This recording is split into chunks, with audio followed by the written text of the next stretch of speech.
അസ്സലാമു അലൈക്കും വറഹ്മത്തുള്ള. എൻ്റെ പേര് അസീം. ഞാൻ ചെങ്ങര എന്നാണ് വരുന്നത്. ഞാൻ മനസ്സിലാക്കിയിരിക്കുന്നത് ഈ സിഹ്റ് ബാധിക്കുന്ന കാര്യം, അതേമാതിരി ജിന്ന് ബാധയിരിക്കുന്ന കാര്യം, ആ ഒരു വിഷയത്തിലാണ് നമ്മളെ മുജാഹിദ് പ്രസ്ഥാനം മൂന്നായി തിരിഞ്ഞ് നിൽക്കുന്നതെന്നാണ് മനസ്സിലാക്കിയിരിക്കുന്നത്.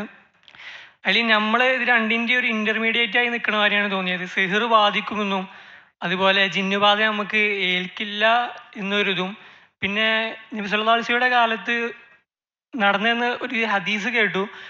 അതായത് ഒരു കുഞ്ഞിനെ ജിന്നുബാധ ഏൽപ്പിച്ചതായിട്ട് കൊണ്ടുവന്നൊരു ഹദീസ് കേട്ടു. അപ്പോൾ എന്താണ് നമ്മൾ ഇതിൻ്റെ രണ്ടിൻ്റെ ഇടയിൽ നിൽക്കാനുള്ള ഒരു കാരണം, എന്താണ് വ്യത്യാസം എന്ന് പറഞ്ഞാൽ നന്നായിരുന്നു. അസ്സലാമു അലൈക്കും.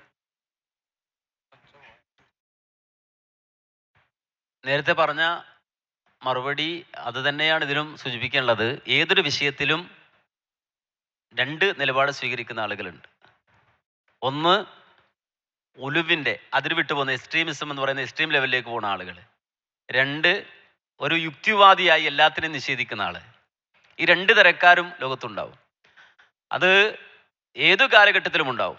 ഒന്ന്, പൂർണ്ണമായി എല്ലാത്തിനെയും എൻ്റെ ബുദ്ധിക്കും എൻ്റെ യുക്തിക്കും പറ്റുന്നത് മാത്രമേ ഞാൻ സ്വീകരിക്കൂ എന്ന നിലപാട് സ്വീകരിച്ചിട്ട് വെറും ഒരു യുക്തിവാദിയായി ജീവിക്കുന്ന ആളുകൾ. രണ്ടാമത്തെ വിഭാഗം എന്ന് പറഞ്ഞാൽ ഉലുവ് അതിര് വിട്ടിട്ട് ദീൻ പഠിപ്പിച്ച തത്വങ്ങൾക്ക് അപ്പുറത്തേക്ക് തെറിച്ചു പോകുന്ന ആളുകൾ.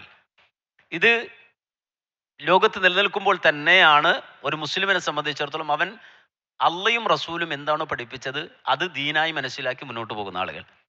കാരണം അവൻ മനസ്സിലാക്കുന്നത് മനുഷ്യനെ സംബന്ധിച്ചിടത്തോളം അവന് നേടിയെടുക്കാൻ കഴിയുന്ന അറിവുകൾ വളരെ പരിമിതമാണ്. അത് സയൻറ്റിഫിക്കാണ്, നമുക്ക് എല്ലാവർക്കും അറിയാം. ഈ പ്രപഞ്ചത്തിൽ 5% മാത്രമേ മനുഷ്യന് പ്രാപിക്കാൻ കഴിയുന്ന അറിവുള്ളൂ, ഈ ദൃശ്യപ്രപഞ്ചത്തിൽ പോലും. അപ്പോൾ ഈ മഹാപ്രപഞ്ചത്തിൽ കേവലം 5% സയൻസിന് ഇടപെടാൻ കഴിയുന്ന മേഖലക്കപ്പുറത്ത് 95% ഉണ്ട്. ആ 95% ലോകം മനുഷ്യനെ സംബന്ധിച്ചിടത്തോളം അപ്രാപ്യമാണ്.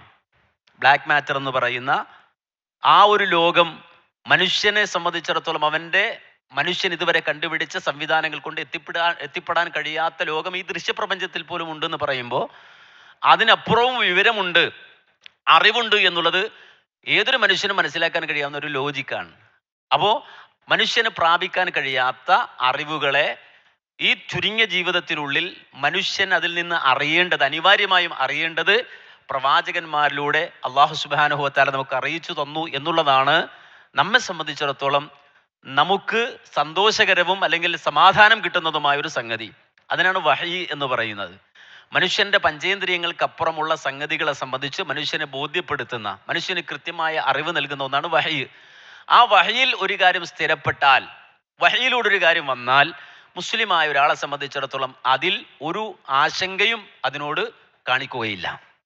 അത് വിശുദ്ധ ഖുർആൻ ഒരു മുഅ്മിനിന്റെ അടയാളമായി തന്നെ പറഞ്ഞു, ഫല വറബ്ബിക് ലാ യുഅ്മിനൂൻ ഹത്താ യുഹക്കിമൂക ഫീമാ ശജറ ബൈനഹും തുമ്മ ലാ യജിദു ഫീ അൻഫുസിഹിം ഹറജൻ മിമ്മാ ഖളൈത് വയുസല്ലിമു തസ്ലീമാ. നിന്റെ റബ്ബിനെ തന്നെയും സത്യം, അവർ മുഅ്മിനുകളാവുകയില്ല ഏതുവരെ നബിയെ അവർക്കിടയിൽ ഏതെങ്കിലും ഒരു വിഷയത്തിൽ അഭിപ്രായ ഭിന്നത വന്നാൽ അല്ലെങ്കിൽ ഒരു തീരുമാനമെടുക്കേണ്ടി വന്നാൽ നിങ്ങളെ വിധികർത്താവായി സ്വീകരിക്കുന്നത് വരെ അവർ മുഅ്മിനാവുകയില്ല എന്ന് വിശുദ്ധ ഖുർആൻ അസന്നിഗ്ധമായി പ്രഖ്യാപിച്ച്. എന്നു മാത്രമല്ല, അതിനോട് ചേർത്തുകൊണ്ട് ഖുർആൻ പറഞ്ഞത്, ഈ താങ്കൾ ഒരു കാര്യത്തിൽ ഒരു വിഷയം പറഞ്ഞാൽ, ഒരു തീരുമാനം പറഞ്ഞാൽ അതിനോട് പിന്നെ മാനസികമായ ഒരു വിയോജിപ്പ് അവർ പ്രകടിപ്പിക്കുകയുമില്ല. വയുസല്ലിമു തസ്ലീമ, പൂർണ്ണമായും അനുസരിക്കുന്നവരാണ് വിശ്വാസികൾ. ഇവിടെയാണ് മുജാഹിദ് പ്രസ്ഥാനം ജിന്നിൻ്റെ വിഷയമാണെങ്കിലും സിഹ്റിൻ്റെ വിഷയമാണെങ്കിലും ഇനി അതല്ലാത്ത മറ്റു വിഷയങ്ങളാണെങ്കിലും പ്രമാണത്തിൽ എന്താണോ വന്നത് അവിടെ നിൽക്കുക എന്നുള്ള ഒരു നിലപാട് സ്വീകരിച്ചത്.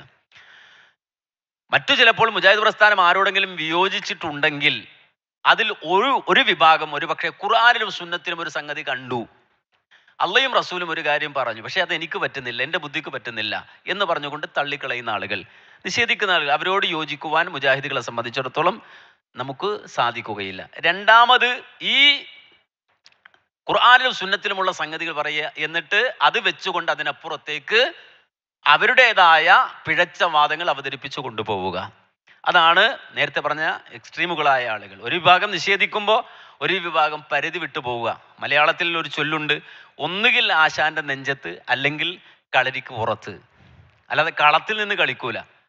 കളരി കളത്തിൽ നിന്നാണ് കളിക്കേണ്ടത്, അല്ലാതെ ആശാന്റെ നെഞ്ചത്തും അല്ല കളരിക്ക് പുറത്തും അല്ല, കളത്തിൽ നിൽക്കണം. മുജാഹിദികൾ പറയുന്നത് കളത്തിൽ നിന്നാൽ മതി. കളം എന്ന് പറഞ്ഞാൽ വഹയാണ്. അതിനപ്പുറത്തേക്ക് പോയി ജിന്ന് ചികിത്സ, അതുപോലെ തന്നെ ഇപ്പോൾ നമ്മൾ കഴിഞ്ഞ ദിവസം ഒരു ജിന്നുമ്മ ആരെയോ കൊന്നു എന്ന് പറയുന്നുണ്ട്. അത്തരത്തിൽ ജിന്ന് ചികിത്സകളും അതുപോലെ തന്നെ ജനങ്ങളെ ഭയപ്പെടുത്തുന്ന രൂപത്തിലുള്ള പ്രസ്താവനകളും ഖുർആനിലും സുന്നത്തിലും ഇല്ലാത്ത ആശയങ്ങളും അതുപോലെ തന്നെ വല്ല വിജനപ്രദേശത്തെത്തിയാൽ ജിന്നുകളോട് സഹായം തേടിയാൽ ശിർക്കാണോ എന്നുള്ള ചർച്ചകൾ കൊണ്ടുവന്നിട്ട് സമൂഹത്തിൽ വസ്വാസം ഉണ്ടാക്കുക, ആളുകളെ സത്യമാർഗത്തെ പിഴപ്പിക്കുക, മറുഭാഗത്ത് ഇതൊന്നുമില്ല, അത് വൈറസാണ്, ഫംഗസാന്നൊക്കെ പറഞ്ഞിട്ട് അതിനെ നിഷേധിക്കുക. ഇത് രണ്ടും യഥാർത്ഥത്തിൽ മുജാഹിദിലെ നിലപാടല്ല. അത്തരം നിലപാടുകൾ സ്വീകരിക്കുന്നവരോട് വിയോജിക്കുകയും നേരത്തെ പറഞ്ഞതുപോലെ പ്രമാണം വഹയിൽ എന്താണോ ഉള്ളത് അത് അങ്ങനെ തന്നെ റസൂലും സ്വഹാബത്തും മനസ്സിലാക്കിയതുപോലെ ഉത്തമ തലമുറ ഉൾക്കൊണ്ടുവന്നതുപോലെ സ്വീകരിക്കുക എന്ന നിലപാടാണ് ഈ വിഷയത്തിലും മുജാഹിദ് പ്രസ്ഥാനം സ്വീകരിച്ചു പോരുന്നത്.